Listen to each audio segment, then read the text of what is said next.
Good evening, everyone. Mike Palmer from Know Your Rights Group and Success Coaching International with another huge video update. We have got a ton of information to get through tonight, so we're going to get straight into it.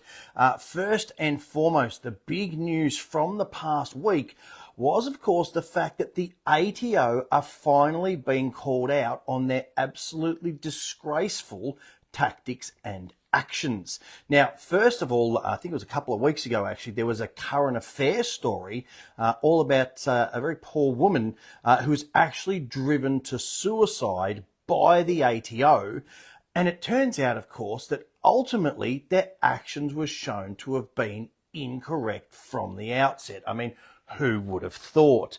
Now, if you missed that story, there's a great article on the actual story that goes into a lot of detail, and I urge you to look this up because it is quite an exceptional story. And it's entitled, ATO Flunks the Fairness Test, Blame Parliament. When it comes to tax enforcement, Australians have the legal status of convicts. The ATO is the whip-wielding colonial master authorised by Parliament. This is a Substack post that should make all Australians fearful. This can happen to anyone. This is colonial-style oppression of Australians sanctioned by Parliament using the Australian Taxation Office. I'm not being melodramatic. I'm just stating reality. Quite recently, 14 July 2025, the Channel 9 investigative show, A Current Affair, ran the story of one Australian massively beaten up by the Australian Taxation Office over alleged tax debt and alleged tax fraud. Over a decade or so, businessman Jay Jang, his family and one of his employees were subject to unrelenting massive ATO oppression. His sister suicided after the ATO emptied her bank account. His employee had a full mental breakdown, but the ATO's oppression had no basis in fact, as found in the federal court, and both civil and criminal charges by the ATO were all completely dropped. This is the problem. We are supposed to live in a society of innocent until proven guilty, but especially when it comes to the ATO, they love to try and reverse that burden. And unfortunately, for a lot of people, that can have some very, very dire consequences. Now, that website, it goes into really great detail of the specifics of that very unfortunate story that actually had multiple tragic endings. But of course, that is just one of the many stories that I hear from people all the time regarding how relentless the ATO can be and how much devastation they can actually cause to people's lives. And of course, unfortunately, the majority of those stories go completely untold and unreported. Now then, of course, there is completely the opposite side of the story, which is once again where the rich and powerful seem to continually get away completely scot-free. So the next story is about how the ATO magically let one of ex-Prime Minister Paul Keating's companies off $1 million worth of penalties and charges, whilst they go about pursuing all day, everyday Australians for far more than that when they're just struggling to survive. So if you missed this story, I urge you to go and read it, and as always, share it around far and wide so people know what the ATO are really up to. Questions raised after ATO wiped $1 million bill from Paul Keating's company. The ATO is under pressure to explain why it wrote off almost $1 million in interest and late penalties owed by one of Paul Keating's companies. On ABC Four Corners, an ABC Four Corners investigation has revealed that over a decade ago, the ATO wrote off the debt in 2015 after years of negotiations. The debt was owed by one of Paul Keating's companies, but wiped after negotiations with the former Prime Minister and his financial advisors. The ABC report states the investigation raises questions about a lack of transparency and how the tax office conducts confidential settlements. Mr. Keating's advisors asked the ATO to write off this debt entirely via an ATO rule known as a Commissioner's discretion. We'll come back to that in a moment. In 2015, Mr. Keating's advisors became involved in the correspondence, arguing the ATO should waive the bill because it was an honest mistake. As a result, the lodgement and payment of the company returns were overlooked, but the tax office said this is not a valid justification. And of course, it's not. But then in July 2015, a last-ditch letter from Brenlex was then sent to the ATO requesting a meeting. 10 days later, the tax office sent a 4-line email writing off the almost $1 million debt. I am able to confirm that the GIC and late lodgement penalties have been remitted in full, the email said.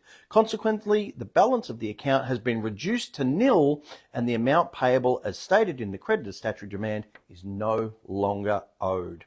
Accounting experts have told the ABC that such negotiations are unfair because the only recourse available to taxpayers to challenge this kind of decision was an appeal to the federal court. Now, of course, as is usual with the media, they don't always tell you the truth and they don't always give you the full story. But yes, in general, most taxpayers are forced or coerced into the federal court. But of course, there are many, many other options that are available to you once you understand what your rights are. Now, again, this is something that we've been explaining to people for well over a decade now, in our live events, in our home study course, and most importantly, in the tax chapter of our ebook. Okay, and that is the fact that anyone, you don't have to be Paul Keating, anybody can do it. Okay, you can go to Division 340 of Schedule 1 of the Taxation Administration Act, okay, 1953, and that refers to the Commissioner's powers under situations of hardship. And you can as well request a full waiver of any outstanding debts under those hardship provisions. Again, anyone can rely on this. How do I know? Because, of course, I've used that section to help somebody get off a significant debt. I think it was to the tune of about $80,000 a few years back. So please, if you or anyone you know has an outstanding tax debt, please grab that book. You'll find a link in the description. Okay, and again, just go straight to the tax chapter and all the relevant information that you need is in there. Of course, what's also in there is that vitally important High Court case that specifically dictates that the Australian Taxation Office is not actually even a legal entity. Okay, so there's plenty of really juicy information in that book. Be sure to grab a copy. And then that wasn't it for the ATO. There was still more to come, all in the same week. Okay, and the next thing was the major story that broke about the huge, significant GST fraud that the ATO got sucked into. But the worst thing is that even once they realised that they were being scammed, they just kept on paying. So my question to you is, I wonder who ultimately pays for that. I think the answer is pretty obvious. But again, if you want the full story, I've got so many articles to go through. I'm just doing really short snippets tonight. But I do urge you to go and read the full articles because they are all quite long. They are all quite detailed, and they do have some really good information in them. So this one is entitled the ATO learned it was being scammed, then paid out millions more to fraudsters. It was a scam so simple it took just minutes on your phone where you could tell the tax office how much money to pay you and it came through within days.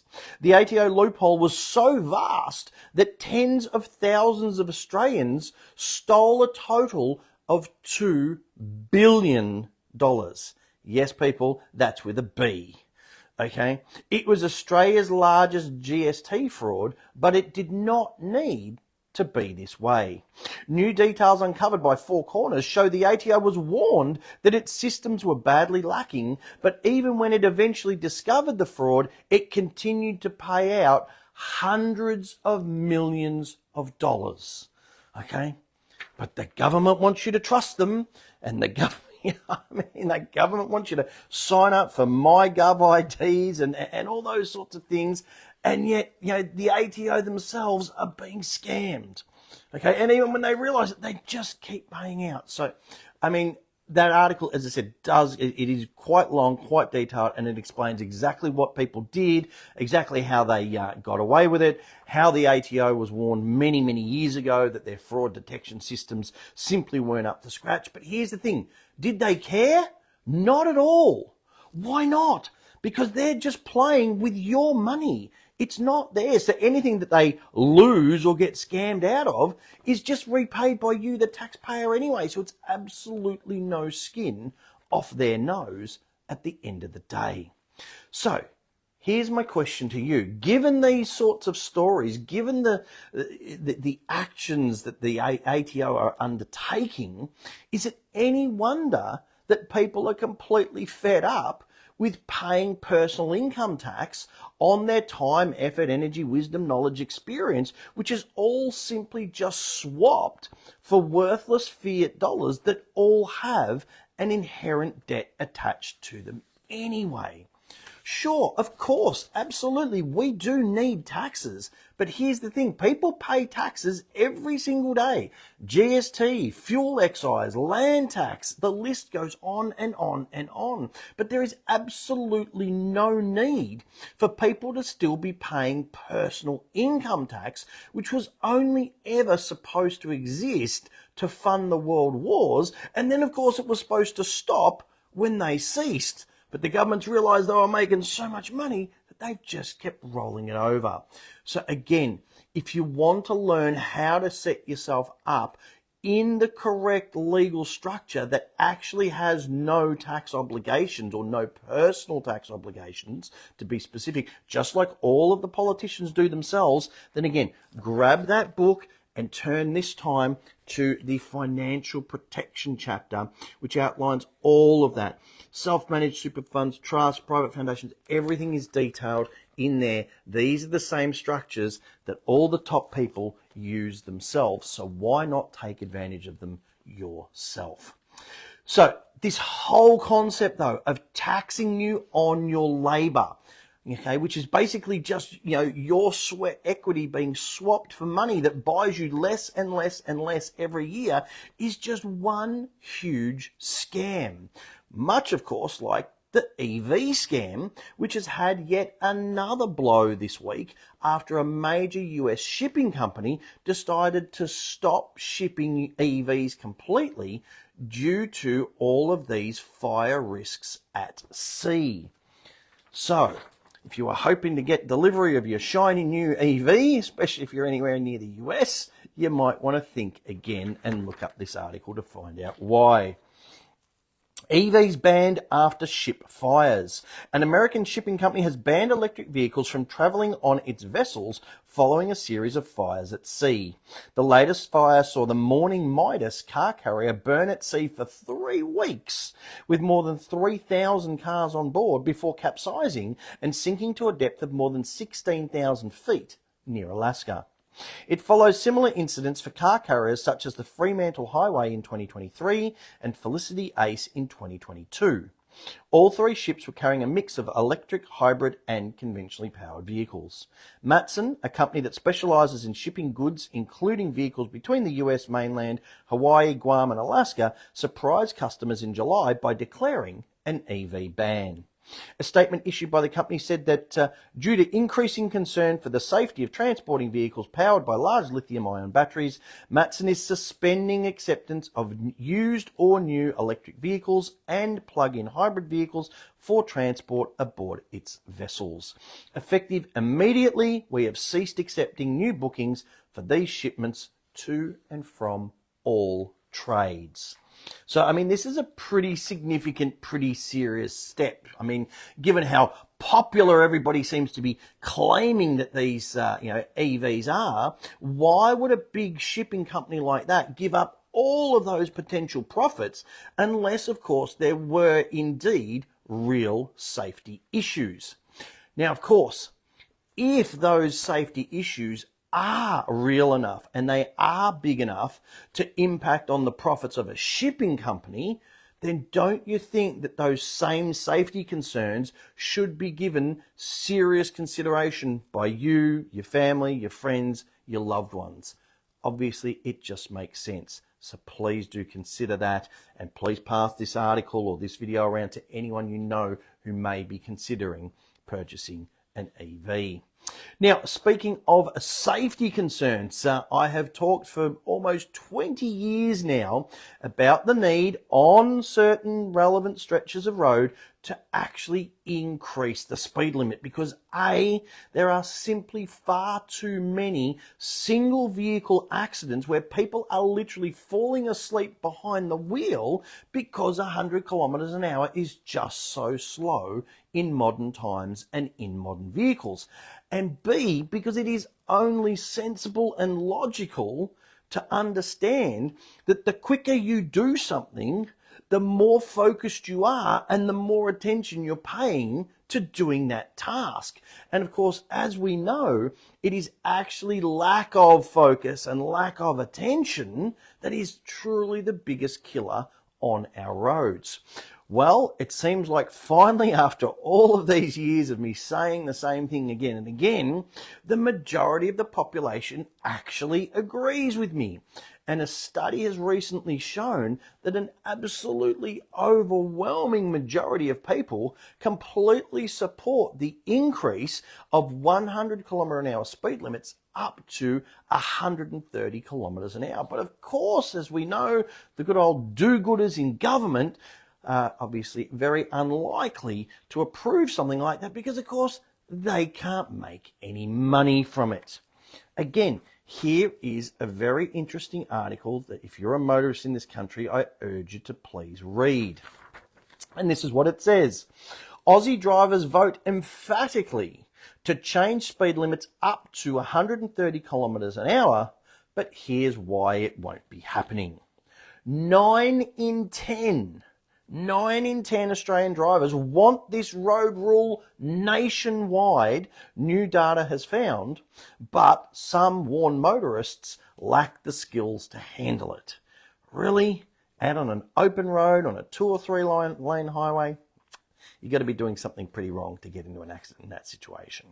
Aussies feel the need for speed. That's according to a number of recent online surveys that put the question to the country's motorists, should the maximum speed limit be raised? Facebook page Australian put out its survey pondering whether the speed limit in Australia should increase to 130 kilometres an hour before car website Drive did the same thing not too long after. Of the 21,200 votes on Facebook, more than 19,000 voted in favour of the move. That's 90%. The idea has often been a topic of hot discussion. However, it's never received any real political push for action on the matter. And that's the point we need to address. As things stand, there are no plans to change the limit, but the voices don't stop getting louder. And that, again, is what we need to do. It's what I've said many, many times before. We need to make our voices overwhelmingly loud. Okay, there is quite clearly an overwhelming support from everyday motorists, but there's no members of parliament that seem to be wanting to put this forward. So, as always, I urge you, please write to your members of parliament, okay? Tell them this is what you want them to do. Okay, get someone to start an actual parliamentary petition. Maybe the redhead revhead, good old Pauline Hanson, might be a good place to start.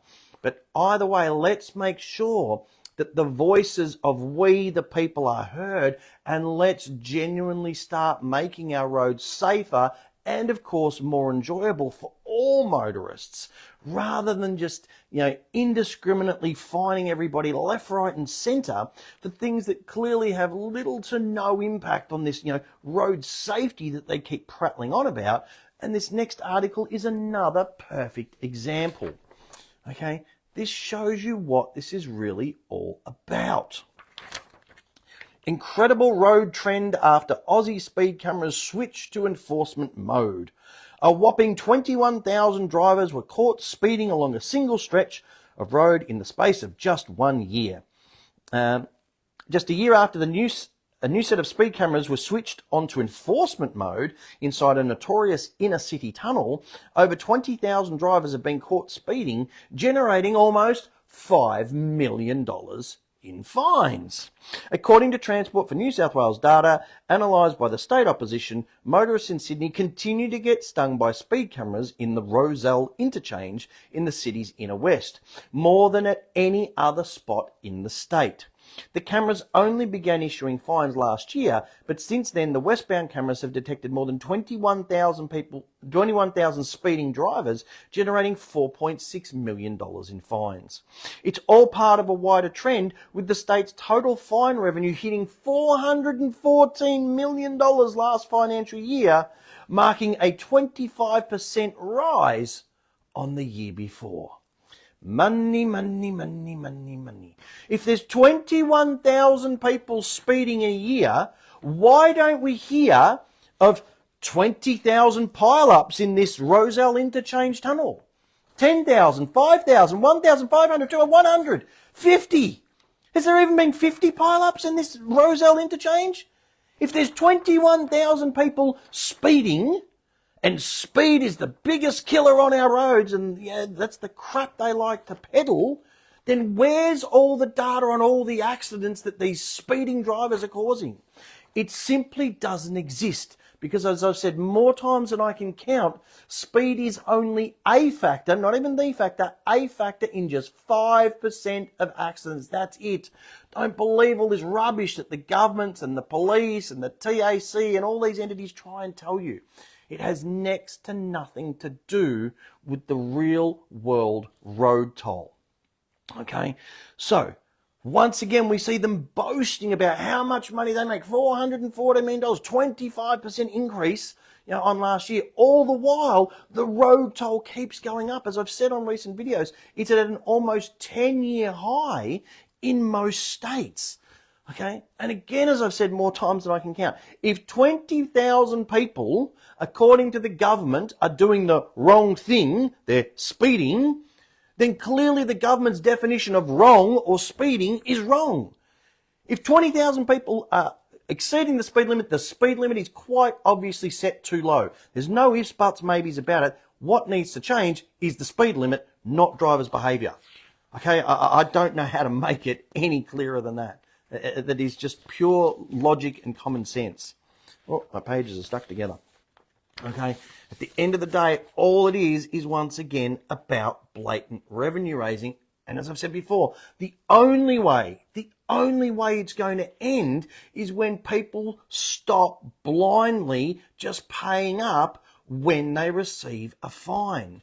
Now, if I haven't given you enough reasons over the past however many years that you've been tuning in, okay, just have a listen to this next article, which categorically proves just how many people are actually having their fines dismissed when they just simply decide to challenge them.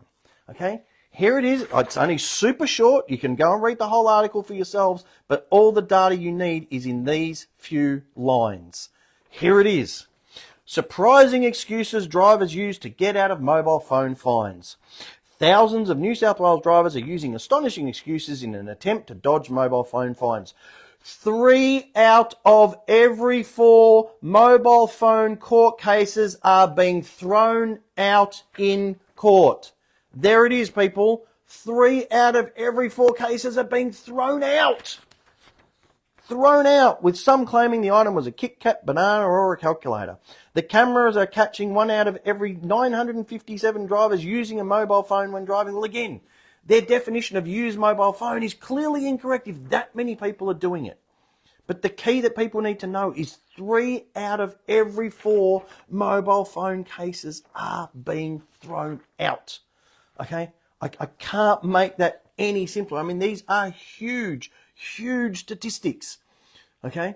If that is not the clearest reason to challenge every single fine you receive, then I just don't know what is. Okay? And of course, if you have that Aussie Speeding Fines book and you use that tried, tested and proven 3-step process from chapter 3, then you actually have every chance of having the fine withdrawn before it even gets to court, so you don't even have to worry about that. So again, please, there's a link in the description, probably in the comments as well. Grab a copy of that book if you don't already have it. Now, again, I want to stress this for everybody. Okay, you do not need to go out and get a liar for hire. Sorry, I mean lawyer. I always mix that up. My bad. I do apologize. Okay, because once you've read that book, you're actually going to know more about traffic law than most lawyers do. Now, again, if you want absolute categorical proof of that, then just have a listen to what some Muppet lawyer is saying in this next article. Again, I've only got the relevant bits there, and that's all you need to know about this guy. Why you should never remove chalk marks from your parked car. A criminal lawyer is warning Australians about the potential consequences of removing chalk marks from their tyres before a parking inspection is complete. A recent TikTok depicted an individual removing chalk marks from multiple car tyres has gone viral and sparked online conversation. But Avinash Singh from Astor Legal has warned of the potential consequences of the act. Removing chalk off a tyre could be seen as attempting to pervert the course of justice. Really? I think that's a bit of a stretch, mate. This is because the removal of chalk would hinder a parking ranger from carrying out their duties and prevent them from issuing a fine. No, it won't, mate. They just have to take a photo and then come back and take another photo, and that's all they need to do to provide evidence. They don't need to put a chalk mark on your car at all. Okay, so somebody getting charged with attempting to pervert the course of justice for removing a chalk mark on their tyre is about as likely as me winning Tats Lotto, especially when I don't even buy tickets. The video sparked debate, with Singh criticising the video. The comment section was flooded with people showing support for the stunt. So, again, of course, the media likes to put their little twist on it. Oh, it's a stunt. It's not a stunt at all. Okay, let's have a look at it. Let's break it down. Okay, so from someone who's actually read this, the actual legislation, unlike clearly Mr. Singh, okay, the various road safety, road transport acts, etc., clearly state that anything that is fitted or attached to your vehicle, including a chalk mark, becomes a chattel or a fixture to your vehicle, and it becomes your property. Okay, and therefore you are completely entitled to remove it. Furthermore, there are also offences for people actually tampering with your vehicle. So it's in fact the council ranger that could be falling foul of the law for tampering with your vehicle by marking that tyre with chalk. Again, there is absolutely no lawful need for them to do that. They do not need to touch your vehicle. They can simply come past, take a digital photo at one time, come past again and take another digital photo. That's all they need to do. They never need to touch your vehicle. So again, please, if you want to know the truth about the road rules and what they really do and don't say, not what some Muppet lawyer thinks they say, please grab a copy of that Aussie Speeding Fines book. And again, remember, these guys have been around for 18 years. You don't get to be around for that long, okay, if your information isn't accurate and if your information doesn't work. And we're going to give you yet another example of that in just a moment with yet another testimonial. Okay, before I get to that though, one last article that I want to finish up with tonight, which could in fact end up being the understatement of the decade.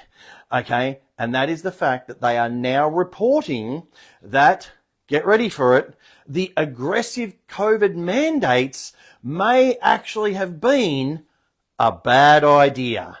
You think? Okay, but again, have a read of this for yourselves and see what they are now finally admitting to.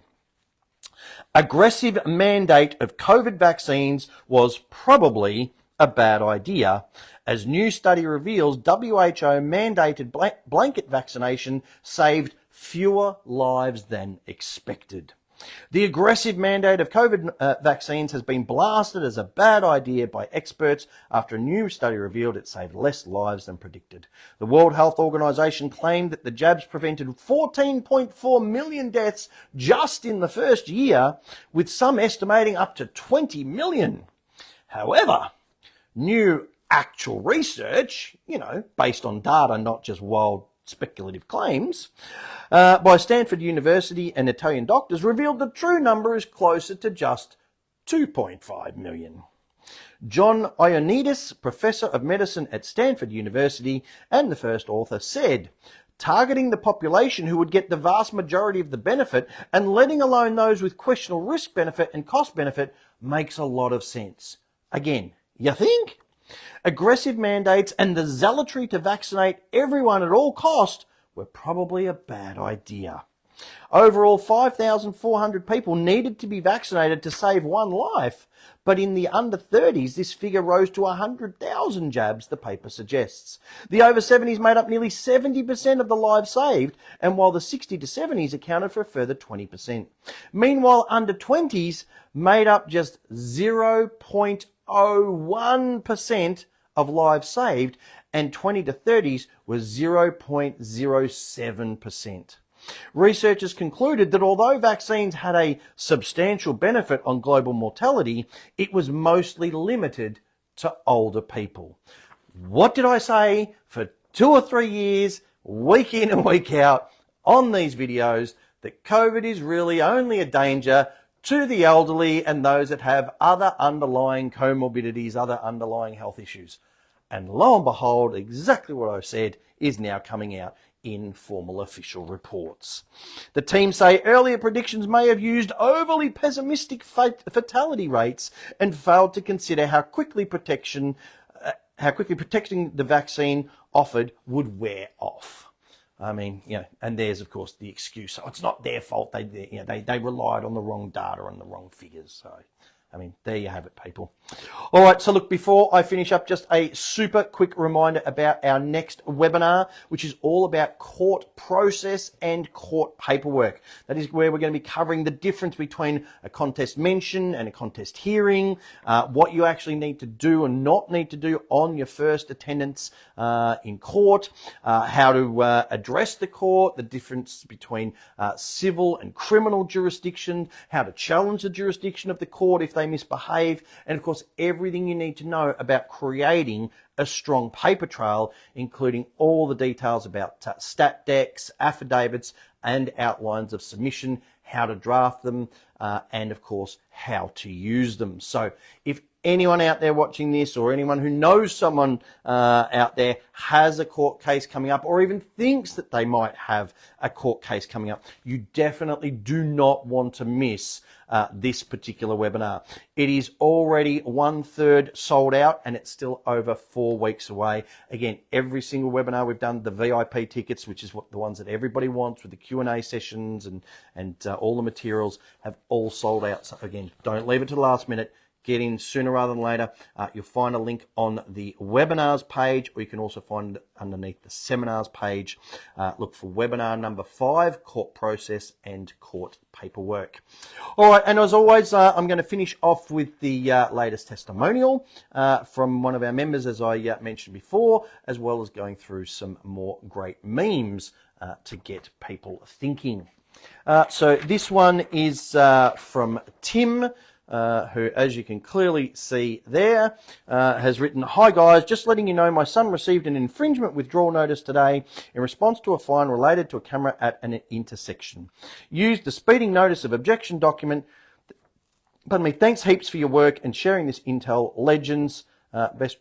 Best regards, Tim." So once again, he's clearly used that 3-step process from chapter 3 of that Aussie Speeding Fines book, written that letter off, and as you've seen there, in his own words, received a notice of withdrawal of fine. So again, if you follow the process, you can get the same results as well.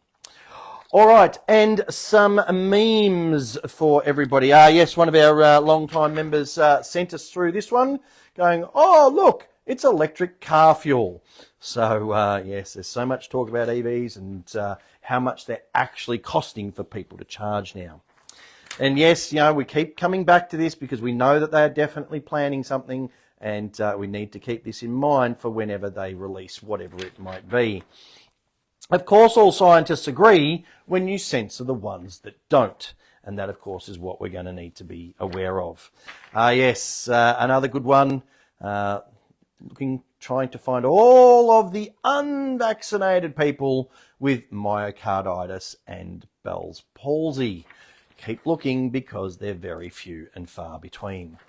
And yes, this was sent to me recently. If you feel dumb, check this out. Have a look at the tattoos that people got, okay, showing their vaccination status.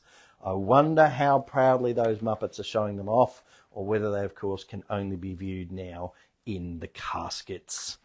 So, as always, I'm going to leave things there for tonight, but I do urge you to please make use of all the information and all the resources that are available to you to please get informed, get fired up, and get proactive. These videos, of course, are completely free to watch. You'll find them on the videos tab on our Facebook page, on our BitChute channel, and of course our YouTube channel.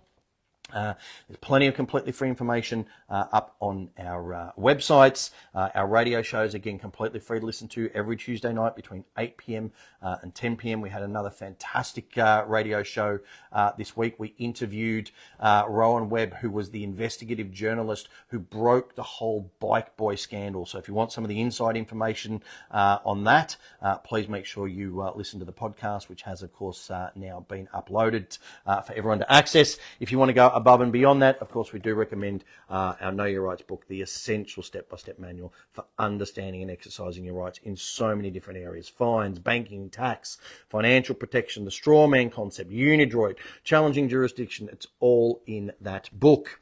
Of course, if you specifically want information on how to successfully challenge fines, all manner of fines, COVID fines, bicycle fines, speeding fines, mobile fines, everything is in that book.